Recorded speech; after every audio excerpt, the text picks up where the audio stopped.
time for the most anticipated match of the night. Stephano up against Flying, trying to get revenge for his teammate Jadong for the Pro League loss he received. Stephano, funny as it is, didn't even know that he was up against the same player until I told him when we were at Pro League. He didn't really know who Flying was. He's like, it's so difficult for me actually to keep up with all these names of my opponents. He's like, I'm just going to prepare the same. I'm going to prepare for any Protoss player. I'm going to be fine. This is my strongest matchup. I will crush him. Yep. Stephano playing in a Code S group that was devoid of Protoss. In fact, playing only Zerg versus Terran. He didn't even play ZVZ. Yep. So this is going to be him shifting gears a little bit. He's been practicing for Protoss. Here are the results of their last game, of course. ST not able to win against Alive in a crazy third game. The Terran player won the series, advances now to the next round where he's going to face Life. That's going to be an interesting game to cast. We had Hero versus Hero, we had Mana versus Nama, Moro versus Maru, and now we have Alive versus Life. He can definitely handle it. Oh my god, imagine what Stephano would look like if he cut all of his hair off. He would probably look something like that. Yeah. Doesn't he look good? I don't know. I think it looks much better like that, to be honest. Look at that. I mean, obviously his hair is still behind his head, but imagine if he just had it gone back there. Well, the thing is, anything looks better than his current hair color, so yeah.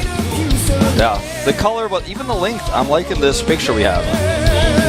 Well, Stephano's up against Flying. Flying is in his Zerg versus Protoss, or his Protoss versus Zerg, not really that successful, but he was able to take down Jadong just yesterday. So I'm pretty curious to see what he is up against Stephano. Here we have the two of them, Stephano coming from Codes, of course, and Flying able to go through the up and downs. Yep, I cannot believe that we have Daybreak as the first map. Stephano, by the way, is so famous in Korea these days. Every time I hang out with him, people recognize him everywhere. He is so well known. I mean, he stands out a little bit with that hair, but still, he is known by people all over Korea. There's a lot of gaming fans watching StarCraft 2 right now who recognize him. It's going to be a great game. Flying versus Stephano. Map number 1 is going to be Daybreak, the map for Zerg versus Protoss, a map that Stephano has won countless games. We are jumping into the game right now. This is the GSL Code A, guys. We are in the second round. We have a Zerg versus Protoss. Stephano versus Flying, brought to you by Colored Wolf.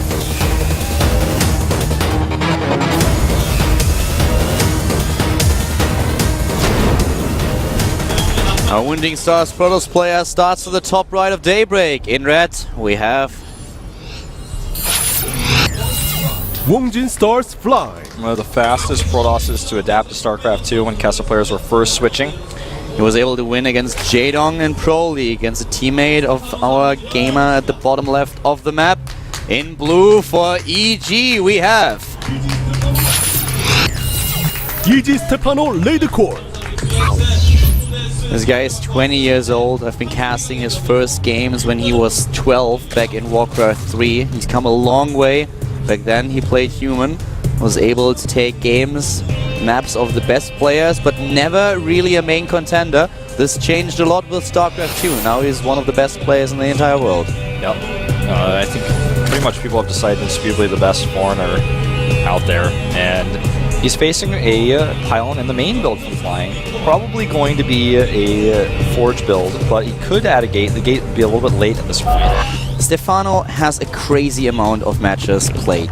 In total, he played 1,140 televised games. Of those, 400 were against Protoss, and of those 400, he won 300, a 74% win ratio. This is by far his best matchup. Yep, this is the matchup people were the most afraid of him in foreign tournaments, Koreans and foreigners alike. He's so strong here, his roach play, his style is so difficult to hold. He's the player where people said he figured it out. He figured out ZVP. Protoss players all around the world, they hate him, and for good reason. Stephano is scouting now, and Flying his opponent. He is in a position where he now gets his Nexus on the low ground, gets a pylon there with the base placement of the Forge. he can hide his tech a little bit better. Stephano didn't really prepare too much for flying as a opponent, but more for the race in general. He says that one of the things that he personally feels is if you prepare too much for an opponent and analyze his games, then you are bound to have certain expectations towards the game.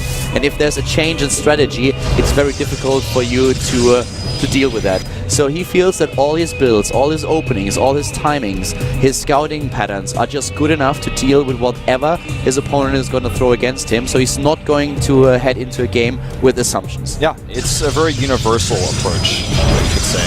So it builds that will work against anyone.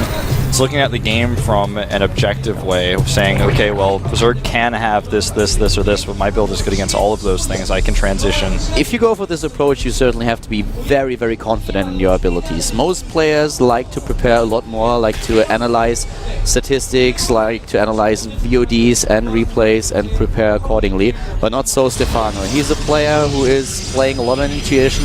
He has instincts in this game. He knows exactly what to do and when to do it. Yep, it's very true. Stephano is considered by many to be the favorite in this match. Oh yeah, I would say so. And if you sorry. I was just going to say, I just want to see what Flying has in store here, because Stephano has a lot of games to watch and prepare. You know, since Stephano doesn't really prepare too much for specific matches, but that is absolutely not the case of a Casper Pros, who has, like you said, 1,140 games and all matchups to look at. Yeah, so Flying can prepare a lot. Stephano, even if he wanted to, couldn't, because Flying, if you look just at statistics and at data, then I would give Flying not even a chance if Stephano just suddenly broke his right wrist. Because Flying has 7 televised matches played against Zerg, and he only won 3 of them. He has a 43% win ratio, very little experience in televised matches against Zerg. Of course, he's doing decent-ish in Pro League in this matchup, but still, raw statistic and raw data gives Stephano an edge over his opponent that is just insane. Yeah. Very true. Flying is a Pros player who, his micro and his decision making are really, really strong. You don't see him in the late game always, but when he's making decisions, he makes some of the best. He's making a decision to go into a build that I have not seen in a long time. He is going for the Inca Memorial build. We have against Zerg the Dark Shrine opening. I feel the last time that I've seen this on this map was by Nesti. That was ages ago. Yeah, we haven't seen this build very much too often. He's going to send these Zealots in to start to damage some structures. Also going to give him scouting information of whether there's a Spore here or not, and if there is, he can target it and then send the DT in to finish it off.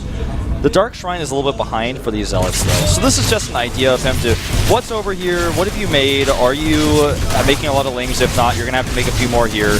I really like what Flying is doing here. If you're up against Stephano, you know all these things that I said earlier. So what you don't want to go is into the late game against this guy. You want to be a little bit sneaky, and this is exactly what Flying does. A great scout in the main base, but more so he would like to place a pylon down while he distracts Stephano with Zealots at the third. Yep, Zealots going over here. He's going to trap this Queen potentially. Even if he doesn't get the Queen, he can trade against these Lings, the initial ones, very well. 16 Lings being made for Stephano, but, you know, they're not all coming at the right time, and Stephano is going to face another Warped, and this time it's going to be DTs that are next. Next, Zealots actually trap the Queen, and this is a great position for the Zealots of Flying against Stephano's Lings. The Queen is going off creep. She's going to get trapped. She was killed. The Queen is gone, Stephano's and in most trouble, of the man. Zerglings are also a The DTs. little bit in trouble. The DTs are coming in, and guys, keep in mind, 3 DTs are able to take down 1 hatch, even if you morph an Overseer on top of the hatch. Stephano didn't scout the DTs. He's just now building the first Spore Crawlers. He's going to lose the hatch and his lair. Yep, he will lose the lair for sure. If he attacks it, he's going to lose it. There's no way to stop him because he can't even morph an Overseer if he wants to. He attacks the Spore Crawl that's being made. Such a risky and smart build by Flying. He takes a huge risk with this build. Stephano going into the lair tech now at his natural because he knows he can't hold his main base anymore. Yep, the main is dead. The spawning pool will finish Ling speed before it's taken out, but it will likely die as well here. There's no way he can stop the destruction of the evolution chambers either. There's nothing to stop him. Meanwhile, DTs and Zealots try to target down this Spore, and in fact, he will get it. He gets it, and this DT is not detected anymore. He's going to kill a ton of units, and this is looking horrible for Stephano. The game is not over yet because there's no third base for Flying and no real transition yet, but he has a massive lead, and it's going to get bigger and bigger. Yeah. Flying played this really well. He is in a position where he warps in additional DTs, and look at that. This is going to be a slaughter. He's taking down a lot of these Zerglings. Even if this detection is finished, I feel he can fight them. He's going in, well, not if he lets them be surrounded like this. Yeah, he gets a little bit trapped there. He could have done a little bit better with that. Against the wall, it would have been a little better for him. But in the end, what remains is a very strong Protoss player who went for a risky build, a sneaky build that did not get scouted. Stephano just missing the Dark Shrine and the Twilight Council, and now a huge lead for Flying. Yeah, let's talk about the worker count. 53 probes to 32 drones, 2 hatch against 2 Naxi.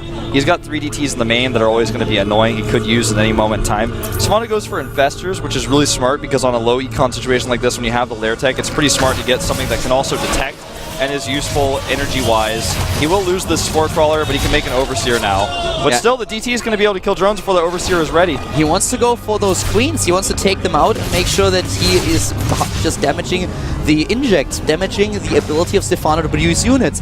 But Flying isn't even done. He is sending force after Stephano, who now suddenly is able to establish himself a bit of a defense. And Flying realizes it. He tries to go into a third base now. Yeah, he's going to the third base. He's going to attack with some Archons with his Zealots, and this is going to be something Stephano is not going to be able to defend. He only has 2 Spines.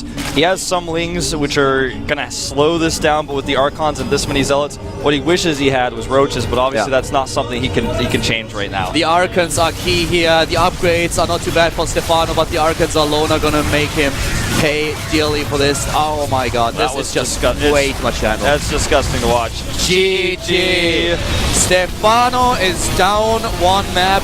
Flying counters him perfectly. The DTs not scouted, and the French player not able to win on Daybreak. Great build by Flying, really well executed. It keeps the attention away from scouting, away from DTs and pylons by forcing the Lings to not be at his pylons with the Zealots he had. The Zealots keeping Stephano's attention at the third base and the DTs coming in.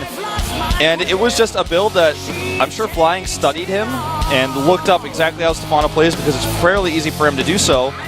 Then dismantles him with DTs. He got a little bit lucky, and in game number 2, this is where we're really testing Flying against Stephano because he's not going to be able to catch Stephano like this twice. I'm not sure if Flying is going to change his MO. He will rely on timing attacks, on trying to supply Stephano. Stephano is the last player in the world where you want to play a macro game if you are not 100% sure you can beat him there. And I feel that very few players can. Flying had a great strategy for game number 1, and this is exactly what you have to do against Stephano in his position. So I really like his play here. Stephano needs to be a little bit more cautious how he approaches this. Flying is sneaky. Yeah, really sneaky. Neo Planet S is a big map, a map that I feel plays into Stephano's strengths. Because this is a map where mid-game pushes with Roaches are quite strong if Stephano wants to go for that, but also the late game is something he can easily attain as well. We've seen Stephano play on this map in the past, looking strong. We'll find out what Flying has in store. Again, a build like DT's is probably not going to catch Stephano twice. He may just try to play a straight-up game. He's up a game in the series, test Stephano's might in a macro game. Would not be surprised to see that. Maybe Stargate play coming out. Regardless, the map is loaded. It's time for Game 2, Stephano versus Flying here at the GSL Code A, casted by Haldor and Wolf.